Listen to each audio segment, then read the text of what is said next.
Ah, close your eyes and take a deep breath, kid.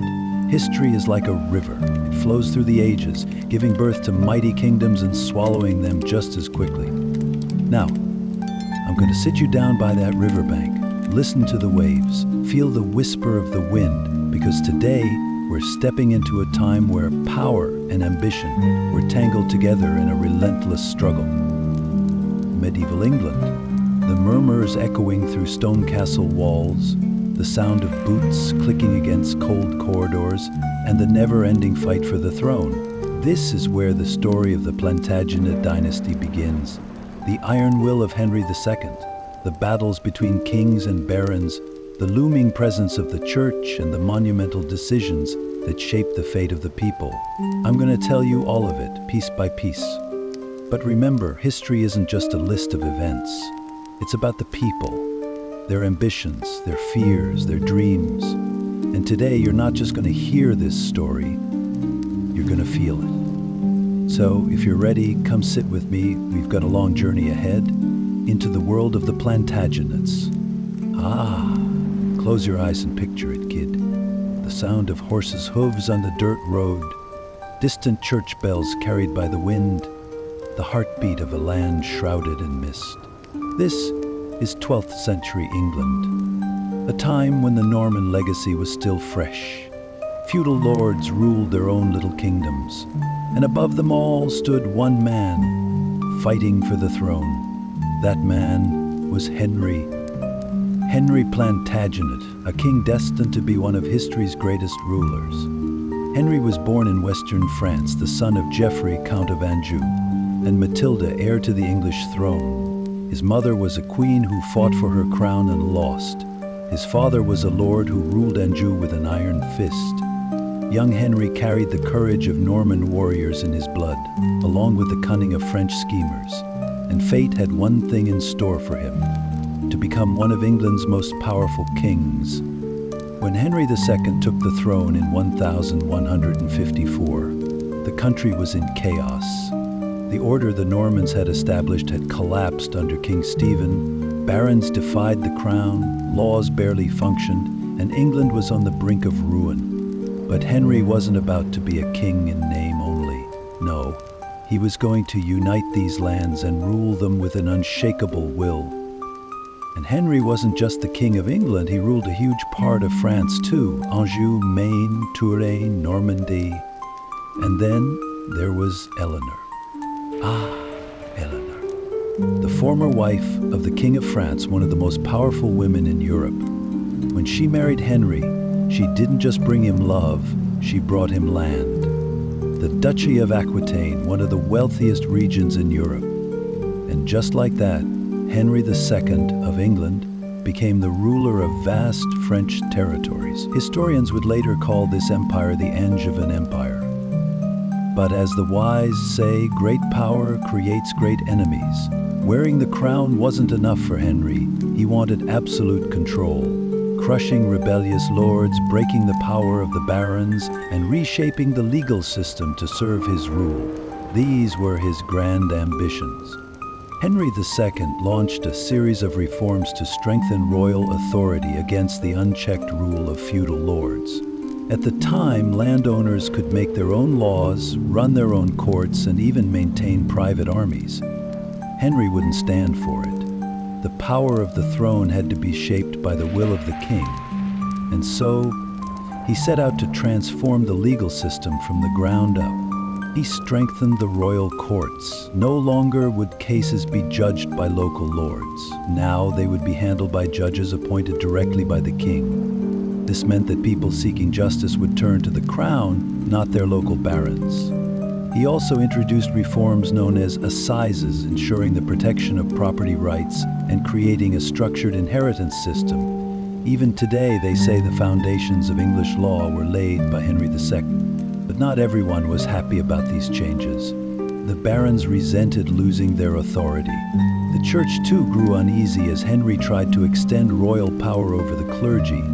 And from this conflict, one of history's greatest clashes emerged, the struggle between Henry and Thomas Becket. But that's a story for another time. Now, take a deep breath, kid, because the order Henry built would soon unleash even greater storms after his death. But for now, sit with me a while longer. Think about the world of this mighty king. Is a king merely a man who wears a crown, or is he the architect of his people's fate? To answer that, our journey is only just beginning.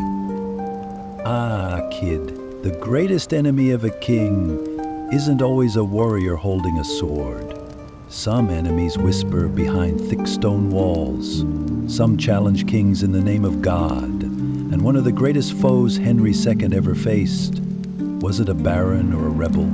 It was a friend, a confidant, an ally, until the two of them chose different paths. Today, I'm going to tell you the story of Thomas Becket. Close your eyes and picture it. A world where great cathedrals reach up to the sky, where priests in heavy robes walk softly.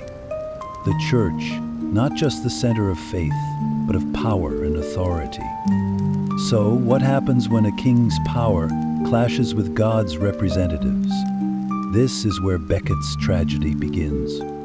Years ago, when Henry II was young and powerful, Thomas Becket was one of his most trusted men. Becket was as devout as he was ambitious, as wise as he was cunning. Henry gave him a great title, Chancellor of England. For a king, this wasn't just an administrator, it was a right-hand man. Becket worked to strengthen Henry's rule.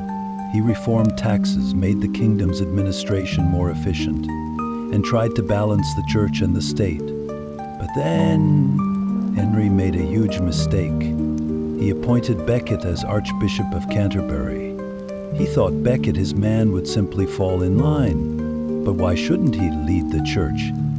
Henry thought he could control the church completely. But this is where he went wrong. Because when Thomas Becket became Archbishop, he wasn't just Henry's man anymore. He was God's man. Once Henry's most loyal supporter, Becket now stood against the king. He argued that the church needed to be independent, that kings couldn't control priests. Henry disagreed. He believed the law should apply equally to every Englishman, even priests.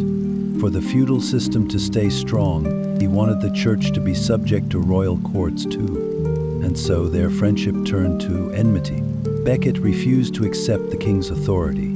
Henry didn't stay idle. He ramped up his pressure on the church and tried to limit Becket's power. Becket fled to France, where he got the Pope's support. This tension lasted for years, until finally a resolution came. Becket returned to England, not to bring peace, but to challenge Henry.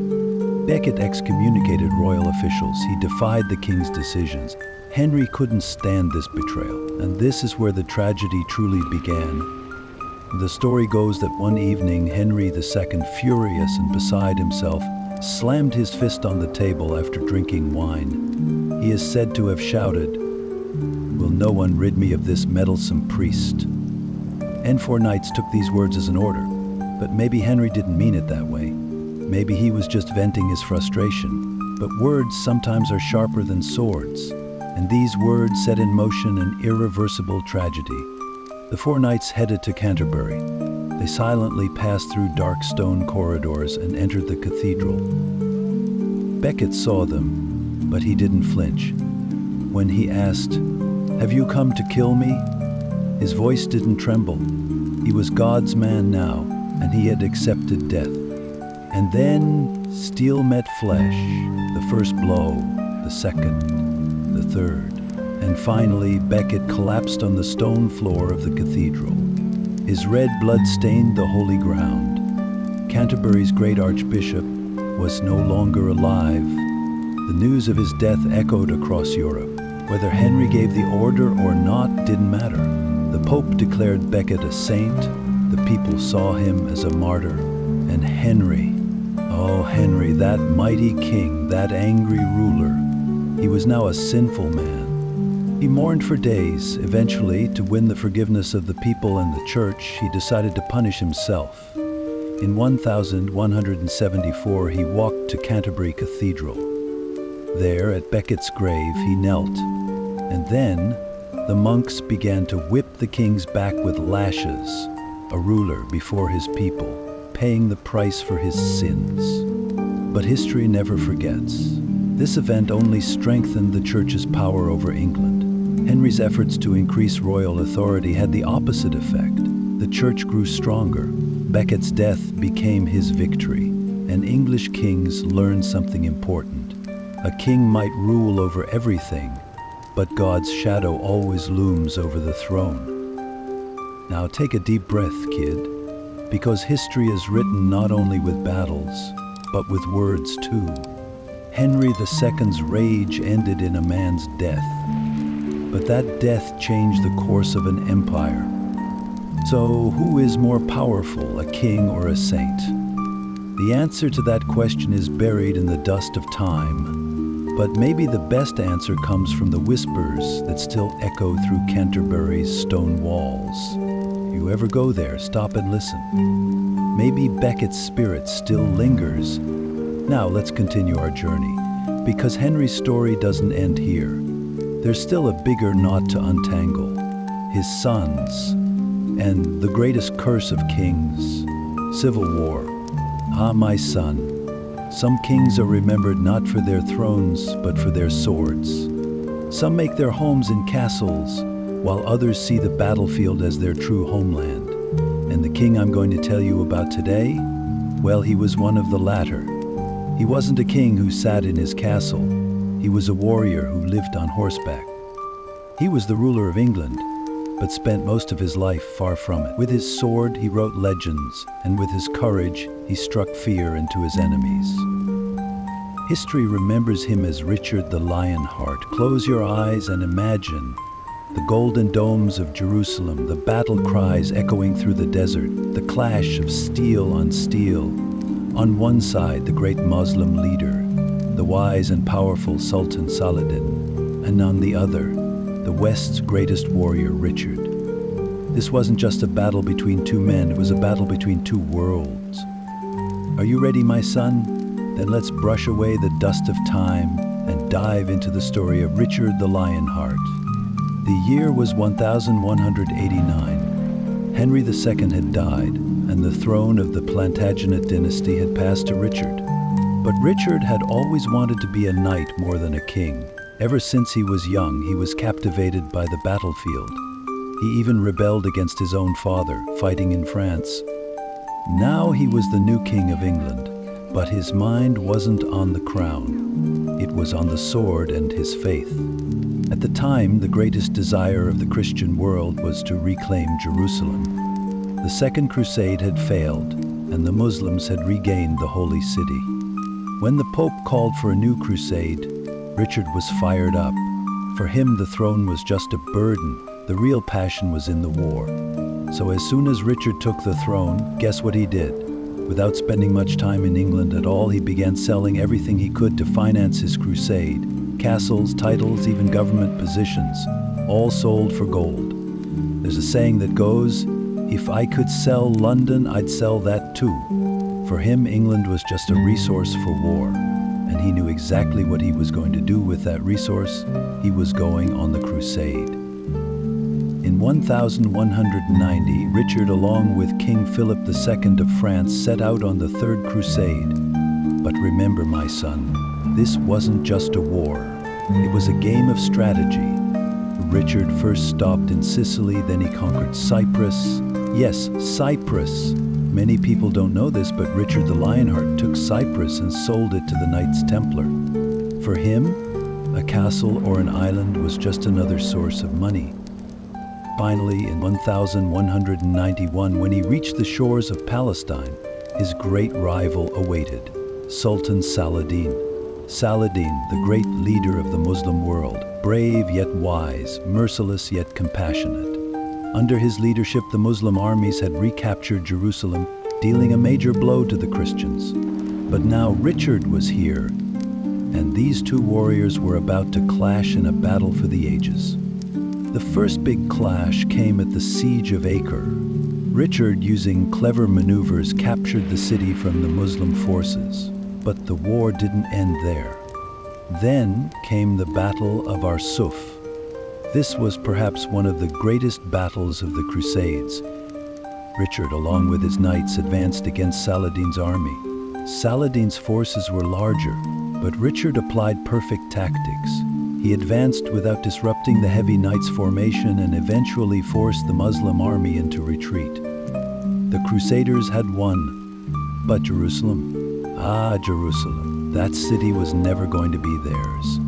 Richard wanted to march on Jerusalem, but there was a problem. His army was exhausted. As Saladin retreated, he destroyed all the water sources and cut off the food supplies. Richard's soldiers were tired, suffering from the heat. Even if they managed to lay siege to Jerusalem, they couldn't hold it for long. And so Richard and Saladin made a peace agreement. In 1192, they signed a treaty that allowed the Muslims to keep Jerusalem, but Christian pilgrims would still be allowed to visit the holy city. Richard hadn't conquered Jerusalem, but he had secured a compromise that saved his honor. Here's something interesting, my son. Even though Richard and Saladin were enemies on the battlefield, they had great respect for each other. There's a story that when Richard fell ill, Saladin sent him healing fruits and doctors. These two great warriors wanted to kill each other, but they also admired each other deeply. Richard had to return to Europe without capturing Jerusalem, but on his journey back, disaster struck. He was captured by Emperor Henry V of Germany. Yes, think about it. A king, chained up and imprisoned. To free him, the people of England had to pay a massive ransom. The amount was so huge that the people had to endure years of heavy taxes. But when Richard was finally freed, what do you think he did? Did he go back to England? No, he went straight back to war. While defending his lands in France, he was struck by an arrow and died in 1199. Richard the Lionheart was born on the battlefield and died on the battlefield. He was one of England's most famous kings, but he spent only 6 months in his kingdom. His life was an epic written with a sword. Now think, my son, which is more valuable, a king or a warrior? Richard may have failed as a king, but he became a legend as a warrior. His name was spoken for centuries, sung about in ballads. But England without him faced hard times. And now let's move on to the next great story, King John and the birth of the Magna Carta. Because the absence of one king often paves the way for the tyranny of another, and one of the most important documents in history is born. So let's continue our journey. My child, some kings are forgotten, while others have their names etched in gold letters in history. But then there are those who leave a mark, but that mark is filled with shame, betrayal, and failure. The ruler I'm going to tell you about today is one of those. He grew up in the shadow of Richard the Lionheart, overshadowed by his brother's heroics. He was weak, ambitious, and insecure, and those weaknesses dragged England into chaos. He was perhaps the most hated English king in history. He was King John. But here's the twist of fate. He may have failed as a ruler, but during his reign, one signature marked the beginning of a change that would echo through the ages. That signature was the first major victory of the people and the nobility against absolute power. That signature was the Magna Carta. Let's brush off the dust of time and dive into this great story. The year is 1199. Richard the Lionheart died from an arrow wound during a battle in France. And so, the throne of England passed to his younger brother John, whether anyone wanted it or not. John was no brave warrior like his brother Richard. In fact, he was never even a warrior. He was smart, known for his scheming, but his ability to govern was weak. The nobles didn't trust him, the people didn't like him, and perhaps worst of all, he couldn't hold on to his lands in France. Now, here's John's worst nightmare: the loss of Normandy. John declared war on King Philip II of France, but due to his incompetence, he lost Normandy. The ancestors of the English, the Normans, had come from France and had held onto these lands for centuries. But John, by losing a battle, wiped out England's greatest power on the continent. And for the nobles, this was an unforgivable weakness. But John's mistakes didn't end there. Losing the war plunged England into massive debt. And what do you think he did, my child? To pay off that debt, he imposed heavy taxes. He eyed the lands of the nobles. He even fought with the church. He had a falling out with Pope Innocent III and brought England into conflict with the church, leading to an excommunication. The Pope practically cursed John, shutting down churches and banning religious ceremonies. John's enemies grew by the day, but perhaps his biggest betrayal was toward his own people. John punished even his loyal nobles, took rival families hostage, and filled his court with fear and intrigue. And finally, he tipped the scales. By forcing taxes and imposing arbitrary punishments, he made enemies out of the nobles. At this point, it wasn't just a matter of patience. The nobles were ready to rebel. The year is 1215. England was on the brink of civil war. The barons, unable to stand John's tyranny any longer, rose against him. The king's army was weak, and the people weren't on his side. The barons made a demand: the limitation of the royal powers. This was unheard of at the time. Until then, a king had absolute power. His word was the law. But now, the nobles wanted rules that even the king had to follow. And so on June 15, 1215, at Runnymede Meadows, King John signed perhaps the most significant forced agreement in history, the Magna Carta. This document was a turning point not just for the nobles, but for the course of history. Because the Magna Carta stated, the king is not above the law. No one can be arrested or punished arbitrarily. Taxes cannot be raised without the consent of the people. The king must respect the rights of the feudal lords. These clauses may seem simple to us today, but back then they were revolutionary, because for the first time, a king's absolute power was limited. But my child, the story doesn't end there. Because John signed the Magna Carta but never accepted it. Right after signing the agreement, John appealed to the Pope and had the Magna Carta declared invalid. This directly led to a civil war in England. The barons rebelled. John set out to crush them. England was in the grip of civil war. But history wasn't on John's side. At the time, even Prince Louis of France was attacking England to seize the throne. England was in chaos. And then John fell ill during the war.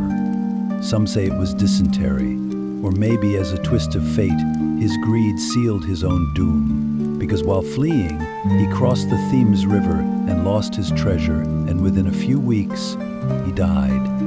He didn't die on the battlefield like Richard the Lionheart. He didn't leave a strong legacy like Henry II. He died as a king who dragged England into chaos because of his weakness and greed. But with his death, the Magna Carta came back into focus. His young son, Henry III, had to make peace with the barons, and the Magna Carta became a permanent law. And so, my child, this is how constitutional monarchy was born. Today, England has a king or queen, but their powers are limited, and the foundation for those limits was laid in this dark time. The Magna Carta was the first major victory of the people against absolute power. And this victory would go on to influence Europe, America, and even the entire world in the centuries to come. But that's another story. Now, close your eyes and think. If John had been a strong king, would the world be as it is today? History is not always the story written by the powerful, my child. Sometimes the greatest changes start with the mistakes of the weakest leaders. And that's how the story of the Magna Carta began. Some kings make history with their swords, and others with their brains, but then there are those whose reigns are remembered for patience, turbulence, and an ongoing battle that never seems to end. Today, I'm going to tell you about one of those kings.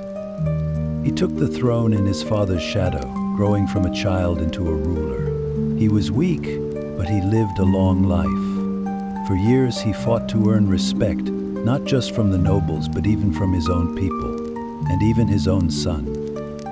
He was Henry III. His reign marked the beginning of a new era in England, one where feudal order was shaken to its core and kings had to realize they weren't all powerful anymore.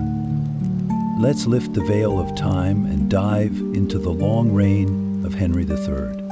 1216. England was in the midst of a civil war known as the First Barons' War. King John had died and the throne had been passed to a 9-year-old child, Henry III. England wasn't happy about such a weak heir. Plus, Prince Louis of France had declared himself the true King of England and had captured London with his army. But fate was on young Henry's side. After John's death, the barons saw this as an opportunity. They were tired of John's tyranny and thought that under Henry's protection, they could rebuild their kingdom. Henry's regents, especially William Marshal, one of the most loyal knights in history, continued the fight against France and drove Prince Louis out of England. So, England returned to its rightful kings. But even though Henry had officially begun his reign, he wasn't really the one in charge. Not yet. Since Henry III took the throne as a child, the real power in those early years lay with his regents and advisors. The kingdom was ruled by the barons and powerful lords. During this time, Henry lived like a puppet, not a king. But time passed, and Henry grew. He wanted to make his own decisions. But the authority crisis, inherited from his father, still loomed. The Magna Carta was in effect, meaning that kings were no longer all-powerful. Henry III wanted to be an absolute ruler, but he wasn't brave enough to break the power of the nobles. On top of that, his relationship with the church became a major issue. Henry III was a deeply religious man, but this wasn't your average devotion, it was extreme. He was so loyal to the Pope that he practically made England a vassal state of the Vatican. You remember, son, his father John had clashed with the Pope and faced excommunication. Henry did the opposite. He made himself the Pope's servant, surrendering England to the Church's authority and making huge donations to the Vatican. This blind loyalty became a disaster for England. The wealth flowing into the Church angered the nobles and merchants. During Henry's reign, England kept paying money to the Pope's interests. And this led to the creation of one of his biggest enemies, Simon de Montfort. By the middle of his reign, Henry III was in a huge conflict with the barons. The reason was simple. Henry was spending England's resources on the Pope and foreign advisors, ignoring the barons. This infuriated the barons. They saw the governance of England handed over to Italian and French advisors. Plus, Henry's failed wars in France were sinking the kingdom into financial ruin. So, in 1258, the barons took action. Led by Simon de Montfort, they rebelled against Henry. The barons tried to take control of the kingdom with a document called the Provisions of Oxford. This was a step further than the Magna Carta. Now the king had to govern with a council of advisors. Henry III had no choice but to accept the provisions. But just like his father John, he never truly accepted the barons' demands. And when he had the chance, he got the provisions annulled and tried to seize absolute control again. This betrayal plunged England into another civil war. In 1264, the barons, led by Montfort, defeated Henry's army at the Battle of Lewes and captured Henry. Yes, son.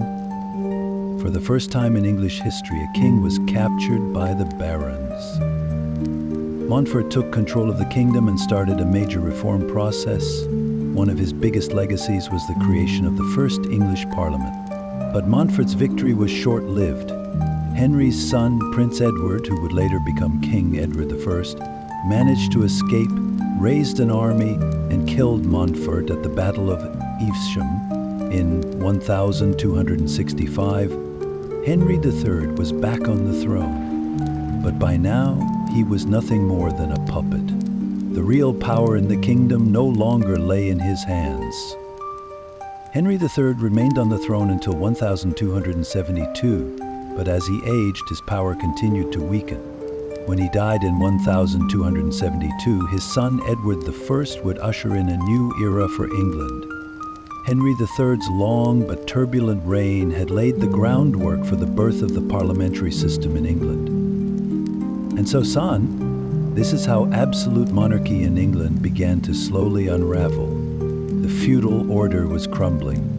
Today, if there's a king or queen in England but their powers are limited, it all traces back to Henry III's failure and Simon de Montfort's rebellion. History isn't always written by the great warriors, son. Sometimes the biggest changes begin with the mistakes of weak kings. But that's another story. Now, close your eyes and think. If Henry III had been a strong king, what kind of place would England be today? History's a strange game, son, and we're just spectators. Ah, son. Kings are remembered for their thrones, lords for their swords, but some men make history with their ideas. The man I'm going to tell you about today was neither a king nor a conqueror, but the step he took changed England and even the world. He was Simon de Montfort, and his rebellion was the first step towards creating a system in England where the voice of the people could be heard. But first, close your eyes for a moment and imagine this. It's 13th century England. Kings still believe they hold absolute power, lords are focused on their own interests, and the people are just watching until one man stands up to the king and says, "This can't go on." It all started with Henry III's poor leadership. Henry was spending England's wealth on the church and the Pope's orders, ruling the country with French and Italian advisors. But the English nobles weren't willing to accept this, and that's when Simon de Montfort stepped onto the scene. He was actually of French noble descent, but he had gained significant power in England. Plus, he was married to none other than Henry III's own daughter. At first, he stood by the king, but then he saw that Henry III was treating England like a family toy. On top of that, he didn't care about the limitations set by the Magna Carta. And so, in 1258, Montfort and other barons declared the Oxford Provisions. This was a document written to put an end to a king's arbitrary rule. From then on, England would be ruled by a council of advisors. Henry III had no choice but to accept these terms, but deep down, he never agreed. A few years later, he annulled the provisions and tried to take back absolute power. But Montfort wasn't going to back down. In 1264, he defeated Henry III's army at the Battle of Lewes and captured the king. Yes, son, imagine that. A baron had captured the King of England. Montfort began to rule England. But he wasn't just some ordinary dictator. He knew that things needed to change. In 1265, he did something unprecedented in history. He called together representatives of the people and held the first representative parliament. Unlike previous ones, this parliament included not just nobles, but representatives from towns and villages as well. This was a step that would shape England's future. Montfort's parliament was the first spark of democracy in England, and this spark would later form the foundation of modern parliamentary systems. But son, no revolution in history is easy. Montfort's fate didn't allow him to enjoy his success for long. In the summer of 1265, Henry III's son, Prince Edward, who would later become Edward I, managed to escape and quickly raised an army. Montfort was ambushed at the Battle of Evesham. He and his men were killed, his body was dismembered, and it was put on display as a lesson. But ideas are stronger than swords. Son Montfort's death didn't kill his ideas. Even though the first parliament was dissolved by Henry III and Edward I, the people had tasted representation now. And centuries later, the British Parliament, England's most powerful institution, would follow the path Montfort had paved. History doesn't always change with great wars, son. Sometimes the greatest changes begin with the wrong decisions of weak kings. But that's another story. Now, close your eyes and think. If Simon de Montfort had won, what would England be like today? Or, if Wales had never submitted to Edward I, what would Britain be like? History doesn't just tell the past, son. It also shapes the future. And these stories continue to echo. But it's another story, and it will be told another night. My child, kings sit on thrones, armies fight, and the people wait for their fate. But there are some kings whose names go beyond just being a ruler's name. Today, the man I'm going to tell you about is a king who's known as Longshanks, whose shadow is as long as his sword. Edward I, a king who ruled England with an iron fist, conquered Wales, and had his sights set on the north, on Scotland. But his story isn't just about conquests. For the Scots, his name was a symbol of tyranny, occupation, and oppression. For England, he was the embodiment of discipline, power, and authority. But remember, my child, every great king sparks a rebellion, and Edward I's conquests pushed the Scottish people to resistance. This is where the legend of William Wallace begins. If you're ready, let me take you to the blood-soaked battlefields of the 13th century. In 1272, after his father Henry III passed away, Edward ascended to the throne. But he wasn't your average king. He had been raised on the battlefield, known for his ruthlessness and strategic brilliance. His first major achievement was conquering Wales, expanding England's borders. But that wasn't enough for him. He turned his gaze to the north. Scotland was a kingdom that refused to acknowledge English rule, and Edward was determined to bring order there. But Scotland was tough terrain. The people there cherished their freedom, and they would never accept the rule of a foreign king. In 1290, when the Scottish throne became vacant after Queen Margaret's death, Edward positioned himself as a mediator and asked the Scottish nobles to choose a king. But his plan was much different. He chose John Balliol as the Scottish king, but treated him like a mere vassal of England. The proud Scots weren't about to accept that. In 1296, Edward marched north with a massive army to crush Scotland's resistance. He captured the Scottish capital, Berwick, with a brutal massacre. Thousands were killed, and the kingdom was directly brought under English control. But my child, the more the oppression, the stronger the resistance. It was around this time that a legend began to grow. William Wallace. We don't know much about Wallace. It's unclear whether he came from a noble family or was a lord. But one thing we do know is that he was a man who fought for his freedom.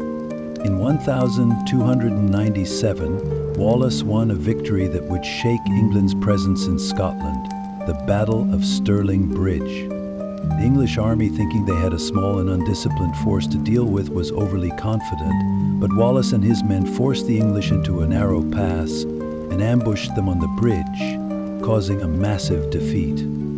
This victory made Wallace the guardian of Scotland. To the people, he was now a hero. But, my child, even heroes are mortal. And Edward I couldn't tolerate Wallace's rise. In 1298, he returned to Scotland with a massive army. At the Battle of Falkirk, Edward crushed Wallace's forces mercilessly. Wallace managed to escape the battlefield, but now the mightiest men of England were on his tail. He resisted for a while, but eventually in 1305 he was captured. He was brought to England and tried for treason. Ah, my child, even Wallace's death couldn't extinguish his legend. He was tortured and executed in public in London. But that moment was not Scotland's moment of surrender. After Wallace, Robert the Bruce rose up and continued the fight for Scotland's independence. When Edward I died in 1307, Scotland was still unconquered. His son, Edward II, was no match for his father's strength, and this gave Scotland a renewed chance at independence. But my child, history doesn't remember Edward I just for his wars with Scotland. He was also a king who changed England. He strengthened the laws, solidified central authority, and further developed the English Parliament. But his greatest legacy wasn't the order he imposed with fear and oppression. It was the spirit of freedom that rose against him, because his tyranny sparked the flame of Scottish resistance. And so, Scotland's fight for independence didn't end with Wallace's death. It was only the beginning. Now, close your eyes, my child. Can you hear the sound of pipes echoing through the Scottish hills? William Wallace's cry. The heavy armor of Edward I's armies marching forward. History isn't written with swords alone. Sometimes a man's longing for freedom is stronger than the greatest army of a kingdom. And so, while Wallace's rebellion may have ended, his spirit continued to echo in the hills of Scotland. But that's another story, and it will be told on another night. Ah, son, the weak son that follows a great king is often a sign of a kingdom's downfall. After the powerful, ruthless, and ambitious Edward I, his son Edward II took the throne, but he had none of his father's strong will or warrior spirit.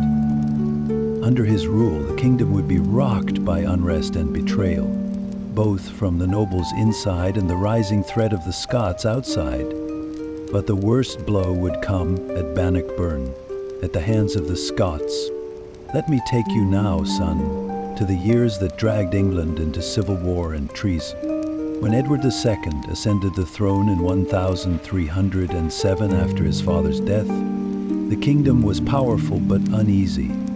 England was drained economically by Edward I's war policies, and the people were crushed under heavy taxes. But the biggest problem was in Edward II's character. He was weak-willed, inconsistent in his decisions, and too easily swayed by the pressure from the nobles. But Edward's weakness didn't just come from his nature. He trusted the men he loved most to run the kingdom. And the most famous of these men was a Norman nobleman named Piers Gaveston. Gaveston was Edward's closest friend, maybe even more than that. The king gave him great power, entrusting him with some of the most important roles in the court. But England's powerful barons absolutely hated him. A king should choose his advisors wisely, they'd say in court. But by trusting Gaveston so much, Edward II was setting himself up for his downfall. The power Edward gave Gaveston led to a huge division within the kingdom. The English nobles couldn't stand seeing the king so under the influence of this man, and in 1312, they killed Gaveston. This was a huge blow for Edward II, but the real disaster was brewing to the north in Scotland. Scotland, which Edward I had left as a conquered land, was slowly starting to regain its freedom after his death. The new Scottish king, Robert the Bruce, was fighting to free his country from English rule. And in 1314, the Battle of Bannockburn would change the fate of Scottish independence. Edward II wanted to maintain his father's control over Scotland. He marched north with a massive army, aiming to finally conquer Scotland once and for all. But the Scots, though outnumbered, knew how to use their advantages. Robert the Bruce had chosen the battlefield wisely. The English army was heavily armored and outnumbered the Scots, but they weren't used to fighting in swamps and rugged terrain. The Scots, on the other hand, were light and fast. When the battle began, Robert the Bruce's troops drew the English into narrow passes, trapping them. Edward II's cavalry, weighed down by their heavy armor, got stuck in the mud and were at the mercy of the Scottish pikemen. In the end, England's mighty army was crushed by a smaller but deadlier Scottish force. Edward II barely escaped with his life, and from that point on, England's dominance over Scotland was never the same. After the victory at Bannockburn, Robert the Bruce aimed to solidify Scotland's independence completely, but England refused to officially acknowledge this defeat.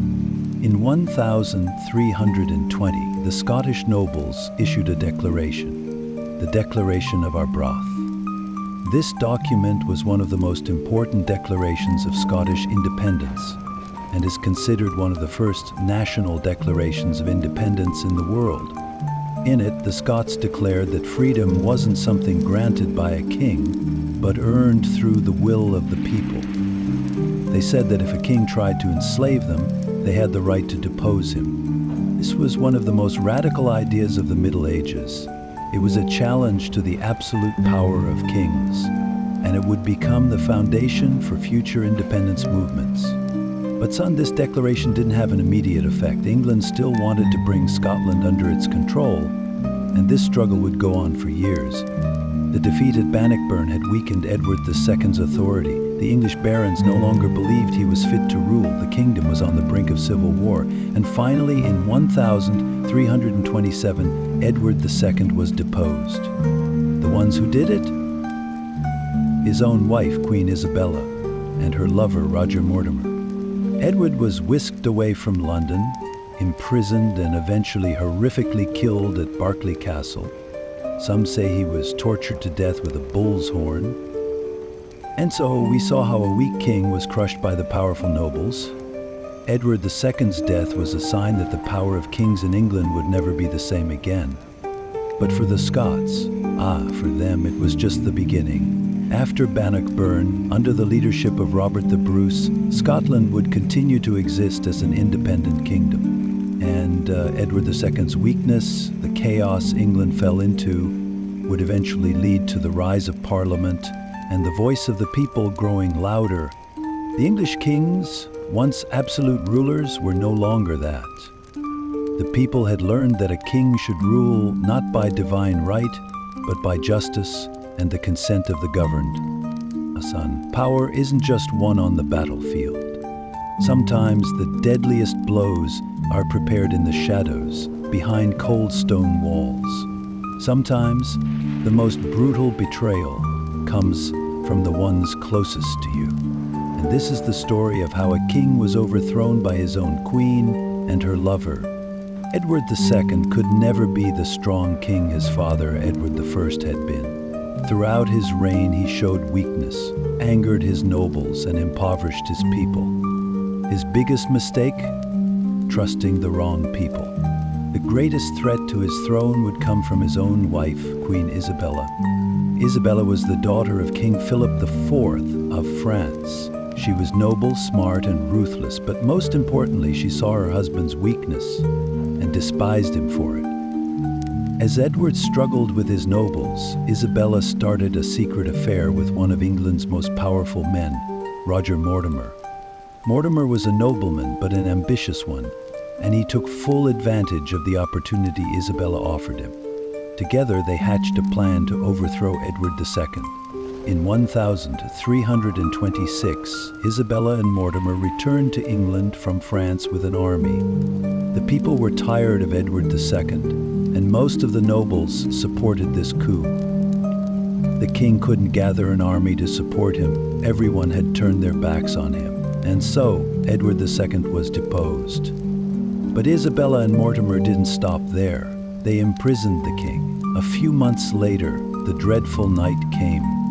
In 1327, Edward II was brutally murdered at Berkeley Castle. How? Son. Some say they starved him to death, but others whisper that a bull's horn and a hot iron bar were used. Whatever the method, the former king was dead, and the throne was left for a new ruler, but that ruler was only 14 years old. In 1327, young Edward III was crowned king, but the real power lay not with him, but with his mother, Isabella, and her lover, Mortimer. England was now ruled by a queen and her lover. But a child grows, a lion awakens, and one day he starts hunting his enemies. And here's where the story of how Edward III took control of his own fate begins. Young Edward III was a king in the shadow of his mother and Mortimer, but he carried the blood of his grandfather, Edward I, and he patiently waited. By 1330, he was 18 years old, and he was ready to take matters into his own hands. One night, with his loyal followers, he captured Mortimer. He brought him to trial and sentenced him to death for treason. Mortimer was hanged. As for his mother, Isabella, well, she was given a different fate. Her son confined her to a convent, allowing her to spend the rest of her life there. Thus, Edward III ascended to the throne as a true king. Edward III was nothing like his father. He was strong, determined, and would gain fame as a warrior. By 1337, England had not only gotten its domestic affairs in order, but its eyes were set on Europe. Edward III claimed the French throne, and so he became the king who started the 100 Years' War. Kid, sometimes wars don't erupt in a single day. Sometimes hostility builds up over years, even generations. And the war between England and France, well, that's exactly how it started. Power struggles, betrayals, rising kings, and fallen dynasties. All parts of a long story. But in 1337, this story turned a new page. And that page would be written in blood for a whole century. This was the beginning of the 100 Years' War. The tension between England and France actually goes way back. When the Normans conquered England in 1066, the English kings also held lands in France. The English kings of Norman descent were trying to rule both England and their vast French territories. This was unacceptable to the French kings, especially King Philip VI of France, who wanted to end English control over French land. In 1337, the French king took action to seize the last major French territory still under English control, the Duchy of Gascony. This was the first spark thrown onto the gunpowder barrel. But there was something France hadn't counted on. England's King Edward III was not someone to back down. Kids, sometimes wars are fought for land, but sometimes it's for a name, a crown, a title. Edward III didn't just want to protect his lands, he wanted all of France. But somewhere along the way, he made up his mind that this Maxon, how? Because he had a claim through his mother's side. Queen Isabella was the daughter of King Philip IV of France. And according to France's old laws, the closest male heir from a royal bloodline could ascend the throne. But the French had put Philip VI on the throne, saying no woman could pass down a claim to the throne. Edward III wouldn't accept that. He declared that he was the true heir to the French throne. This wasn't just a diplomatic crisis, it was the harbinger of a great war. And so the blood feud between England and France began. In 1337, the war between England and France officially started. But kid, this wasn't going to be a war that lasted just a few years. This was a war that would last for generations, one that would change kings, elevate and topple dynasties. This war would bring England legendary victories, huge defeats, new heroes and tragedies. This war was the 100 Years' War, and kid, this is where a whole new story begins. Time sure does fly, doesn't it? When you start telling history, it's impossible not to get lost in it. Today we saw how England was dragged from a royal conflict into a great European war. But this war isn't over yet. The real story is just beginning, and we'll continue telling the turning points, heroes, and tragedies of this grand war. So, kid, rest up until we meet again. There are many more stories to tell, many lessons to learn. Now close your eyes, relax your mind, and get ready for the next story.